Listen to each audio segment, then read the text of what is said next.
For years, her parents wouldn't even allow her to go outside and play. She remembered when one of the neighbor kids had tried befriending her. The most she could do was talk to the little girl through her bedroom window. It was only after their pastor had encouraged her parents to enroll Crystal in public school to enhance her social skills that they did so. By then, she was 15 and starving for friends. But she'd discovered just how cruel the world was when the other girls had snubbed her and the guys had made fun of her because she'd been advanced in all her studies. They'd called her a genius freak. She had been miserable attending school until she'd met Bane. Brisbane Westmoreland. The man she had secretly married 5 years ago on her 18th birthday. And the man she hadn't seen since. As a teenager, Bane had been her best friend, her sounding board and her reason for existing. He'd understood her like no other, and she'd felt she had understood him. Her parents made the 4-year difference in their ages a big issue and tried keeping them apart. The more her parents tried, the more she'd defied them to be with him. Then there was the problem of Bane being a Westmoreland.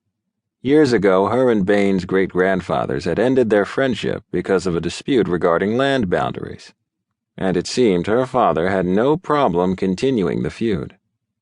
When Crystal came to another traffic light, she pulled out a business card from her purse. It was the card those 2 government officials had left with her. They'd asked her to call if she changed her mind or if she noticed any funny business. At the time, she'd thought their words were a scare tactic to make her give their offer more consideration. But could they have been right? Should she contact them? She replaced the card in her purse and looked at the note again. No matter what, don't trust anyone. So what should she do? Where could she go? Since her father's death, her mother was now a missionary in Haiti. Should Crystal escape to Orangeburg, South Carolina, where her Aunt Rachel still lived? The last thing Crystal wanted was to bring trouble to her elderly aunt's doorstep. There was another place she could hide, her childhood home in Denver. She and her mother had discovered, after going through her father's papers, that he'd never sold their family homestead after her parents moved to Connecticut. And even more shocking to Crystal was that he'd left the ranch to her. Had that been his way of letting her know he'd accepted that one day she would go back there? She nibbled her bottom lip. Should she go back now, and face all the memories she'd left behind? What if Bane was there? What if he'd hooked up with someone else despite the promises he'd made to her? She didn't want to believe that. The Bane Westmoreland she had fallen in love with had promised to honor their wedding vows.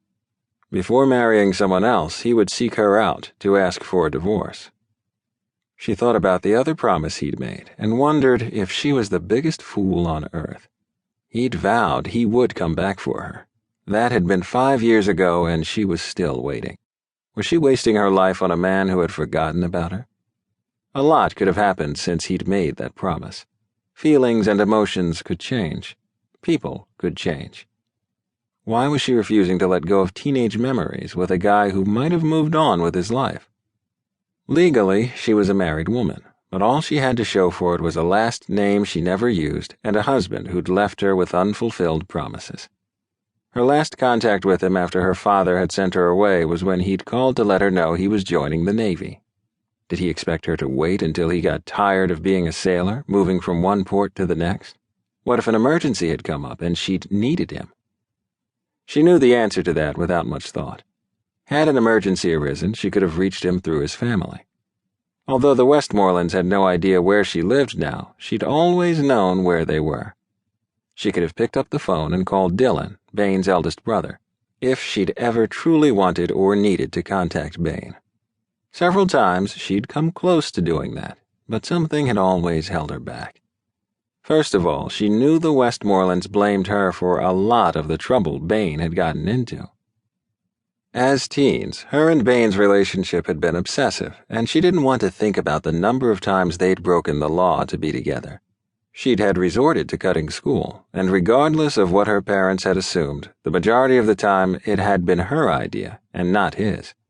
Nothing her parents or his family said or did had torn them apart. Instead, their bond had gotten stronger. Because of the difference in their ages, her parents had accused Bane